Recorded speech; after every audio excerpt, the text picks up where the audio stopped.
Hi all, അസ്സലാമലൈക്കും. Welcome back to Silnas kitchen. ഇന്നത്തെ recipe Maggi വെച്ചിട്ട് നല്ല ടേസ്റ്റി ആയിട്ടുള്ള ഒരു വെറൈറ്റി ആയിട്ടുള്ള അടിപൊളി ഈവനിങ് സ്നാക്സിന്റെ റെസിപ്പിയാണ്. കുട്ടികൾക്കും വലിയവർക്കൊക്കെ ഒരുപോലെ ഇഷ്ടാവുന്ന ഒരു കിടിലൻ റെസിപ്പിയാണ്. അപ്പോൾ ഇതെങ്ങനെയാണ് തയ്യാറാക്കിയെന്ന് അറിയാനായിട്ട് വീഡിയോ സ്കിപ്പ് ചെയ്യാതെ മുഴുവനായിട്ടൊന്ന് കണ്ടു നോക്കണേ. റെസിപ്പിയിലോട്ട് കടക്കുന്നതിന് മുമ്പായി സിൽനാസ് കിച്ചൺ ചാനൽ ആദ്യമായിട്ട് കാണുന്നവരാണെങ്കിലും ഇതുവരെയും കണ്ട് സബ്സ്ക്രൈബ് ചെയ്യാത്തവരും പ്ലീസ് ഒന്ന് സബ്സ്ക്രൈബ് ചെയ്തേക്കണേ. ഒപ്പം തന്നെ ഈ വീഡിയോസ് നിങ്ങൾക്ക് ഇഷ്ടപ്പെടുകയാണെങ്കിൽ ഒരു ലൈക്ക് ചെയ്ത് ഷെയർ ചെയ്ത് സപ്പോർട്ട് ചെയ്യാനും മറക്കരുത്. ഇനി നമുക്ക് റെസിപ്പിയിലോട്ട് കടക്കാം. അപ്പോൾ ആദ്യം തന്നെ ഈ ഒരു പലഹാരം തയ്യാറാക്കുന്നതിന് വേണ്ടിയിട്ട് ഞാനിവിടെ എടുത്തിട്ടുള്ളത് 3 പീസ് മാഗിയാണ്. ഈ ഒരു മാഗി നമുക്ക് നന്നായിട്ടൊന്ന് പൊട്ടിച്ചിട്ട് കൊടുക്കാം. നല്ലപോലെ പൊടിച്ചിട്ട് കൊടുക്കേണ്ട ആവശ്യമില്ല, ഇതുപോലെ പീസ് ആക്കിയിട്ട് പൊട്ടിച്ചെടുത്താലും മതി. ഇതുപോലെ മുഴുവനായിട്ടും പൊട്ടിച്ചിട്ട് കൊടുത്തതിന് ശേഷം ഒരു മിക്സിയുടെ ജാറിലേക്ക് ഇട്ട് കൊടുത്തിട്ട് ഇത് നല്ലപോലെ ഒന്ന് പൊടിച്ചെടുക്കാനുള്ളതാണ്.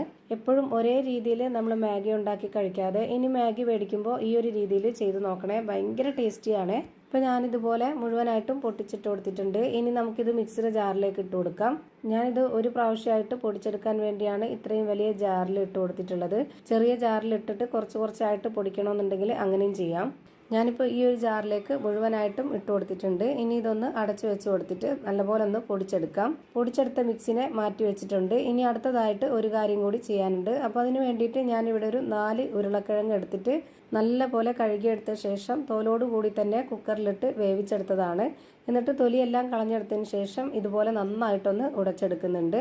ഞാൻ എടുത്തിട്ടുള്ള ഈ ഒരു 3 പീസ് മാഗിക്ക് വേണ്ടിയാണ് ഇതുപോലെ ചെറിയ 4 ഉരുളക്കിഴങ്ങ് എടുത്തിട്ടുള്ളത്. വലിയ ഉരുളക്കിഴങ്ങാണെന്നുണ്ടെങ്കിൽ 3 എണ്ണമൊക്കെ എടുത്താൽ മതിയാവും. ഇനി ഇതിലേക്ക് പൊടിച്ചു വെച്ചിട്ടുള്ള ആ ഒരു മാഗി മുഴുവനായിട്ടും ഇട്ട് കൊടുക്കുന്നുണ്ട്.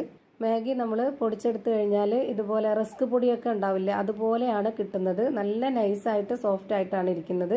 ഇതുപോലെ സ്നാക്സ് ഉണ്ടാക്കുമ്പോൾ ഈ ഒരു പരുവത്തിൽ വേണം പൊടിച്ചെടുക്കാനായിട്ട്. ഇപ്പോൾ ഇത് കാണുമ്പോൾ തന്നെ നിങ്ങൾക്ക് ഇതിന്റെ പരുവം മനസ്സിലാവുന്നുണ്ടാവും. എത്രത്തോളം പൊടിച്ചെടുക്കുന്നോ അത്രയും നന്നായിരിക്കും നമ്മൾ ഉണ്ടാക്കിയെടുക്കുന്ന ആ ഒരു പലഹാരവും. ഇനി ഇതിലേക്ക് ഒരു കോഴിമുട്ട പൊട്ടിച്ചൊഴിച്ചു കൊടുക്കാം. ഇത് നിർബന്ധമൊന്നുമില്ല, മുട്ട താല്പര്യമില്ലാത്തവർക്ക് അത് സ്കിപ്പ് ചെയ്യാവുന്നതാണ്. ഇനി ഇതിലേക്ക് ഒരു സബോള പൊടിയായിട്ട് അരിഞ്ഞത് ഇട്ട് കൊടുക്കുന്നുണ്ട്. ഇനി ഇതിലേക്ക് ഇതുപോലെ 2 സ്പൂൺ അളവിൽ വെളുത്തുള്ളി പൊടിയായിട്ട് അരിഞ്ഞത് ഇട്ട് കൊടുക്കുന്നുണ്ട്. 4 അല്ലി വെളുത്തുള്ളിയാണ് ഞാനിവിടെ ചെറുതായിട്ട് അരിഞ്ഞിട്ട് ഇട്ട് കൊടുത്തിട്ടുള്ളത്. ഇനി ഇതിലേക്ക് ഓരോരുത്തരുടെ എരിവിനനുസരിച്ചുള്ള പച്ചമുളക് ചേർത്ത് കൊടുക്കാം. ഞാനിവിടെ 2 പച്ചമുളകാണ് ഇതുപോലെ അരിഞ്ഞിട്ട് ഇട്ട് കൊടുത്തിട്ടുള്ളത്. ഇനി നമുക്ക് വേണ്ടത് മാഗിയുടെ കൂടെ കിട്ടുന്ന ആ ഒരു മാഗി മസാലപ്പൊടിയാണ്. 3 പീസ് മാഗിക്ക് വേണ്ടിയിട്ട് 3 പാക്കറ്റ് മാഗി പൊടി ഉണ്ടായിരുന്നു. അത് മുഴുവനായിട്ട് ഞാൻ ഇതിലേക്ക് ഇട്ട് കൊടുക്കുന്നുണ്ട്. പിന്നെ അതിന്റെ കൂടെ തന്നെ കുറച്ചുകൂടെ എരിവായിട്ടിരിക്കാൻ വേണ്ടി 1 സ്പൂൺ അളവിൽ മുളക് പൊടി ഇട്ട് കൊടുത്തിട്ടുണ്ട്. പിന്നെ ഇതിലേക്ക് ആവശ്യത്തിനുള്ള ഉപ്പും കൂടെ ഇട്ട് കൊടുത്തതിന് ശേഷം ഇതുപോലെ കൈ വെച്ചിട്ട് നന്നായിട്ടൊന്ന് മിക്സ് ചെയ്തിട്ടെടുക്കാം. ഉപ്പ് നോക്കിയിട്ട് വേണം ഇട്ട് കൊടുക്കാനായിട്ട്. മാഗിയിൽ കുറച്ച് ഉപ്പുണ്ട്, അപ്പോൾ അതിനനുസരിച്ച് നോക്കിയിട്ട് ഇട്ട് കൊടുക്കാവുന്നതാണ്. കിഴങ്ങും സബോളയൊക്കെ ഉള്ളതുകൊണ്ട് ആ ഒരു ഉപ്പ് പോരാ, അതുകൊണ്ടാണ് ഞാൻ ഇതിലേക്ക് വീണ്ടും ഉപ്പ് ചേർത്ത് കൊടുത്തിട്ടുള്ളത്. ഒട്ടും തന്നെ വെള്ളത്തിന്റെ ആവശ്യം വരുന്നില്ല, കാരണം കിഴങ്ങിന്റെ ആ ഒരു നനവും മുട്ടയുടെ നനവൊക്കെ ഉള്ളതുകൊണ്ട് നന്നായിട്ട് ഇതുപോലെ മിക്സ് ചെയ്തിട്ട് എടുക്കാൻ പറ്റിയിട്ടുണ്ട്. ഇനി നമുക്ക് കയ്യിൽ കുറച്ച് എണ്ണയോ ഓയിലോ ഒന്ന് സ്പ്രെഡ് ആക്കി കൊടുത്തതിന് ശേഷം അതിൽ നിന്ന് കുറച്ച് മാവ് എടുത്തിട്ട് ഇതുപോലെ ഒരു ബോൾസ് ആക്കിയിട്ട് എടുക്കാം. ഈ ഒരു ഷേപ്പിൽ തന്നെ ചെയ്തെടുക്കണമെന്നൊന്നുമില്ല, ഓരോരുത്തർക്കും ഇഷ്ടമുള്ള രീതിയിൽ വലിപ്പത്തിൽ ചെയ്തിട്ടെടുക്കാവുന്നതാണ്. ഞാനിപ്പോൾ ഇത് ഈ ഒരു ഷേപ്പിൽ ഈ ഒരു വലിപ്പത്തിലാണ് റെഡിയാക്കി എടുത്തിട്ടുള്ളത്. ഇത്രയും കനം കുറച്ചിട്ട് ചെയ്തെടുത്താൽ മാത്രമേ ഉള്ളൊക്കെ നന്നായിട്ട് വെന്ത് വരുള്ളൂ. അപ്പോൾ ഇതേപോലെ ഈ ഒരു ഷേപ്പിൽ തന്നെ മുഴുവനായിട്ടും ചെയ്ത് ഒരു പാത്രത്തിലേക്ക് മാറ്റിയിട്ടുണ്ട്. മാഗി വെച്ചിട്ട് വേറൊരു വെറൈറ്റി പലഹാരം കൂടെ ഞാൻ ഇതിനു മുമ്പ് അപ്ലോഡ് ചെയ്തിട്ടുണ്ട്. അത് കാണാൻ താല്പര്യമുള്ളവർ Silna's kitchen Maggi evening snacks എന്ന് ടൈപ്പ് ചെയ്ത് സെർച്ച് ചെയ്ത് കഴിഞ്ഞാൽ കിട്ടുന്നതാണ്.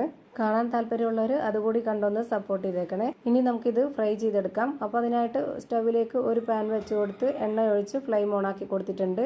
എണ്ണ നന്നായിട്ടൊന്ന് ചൂടായി വരുന്ന സമയത്ത് ഇതിലേക്ക് ഓരോന്നായിട്ട് ഇട്ട് കൊടുക്കാം.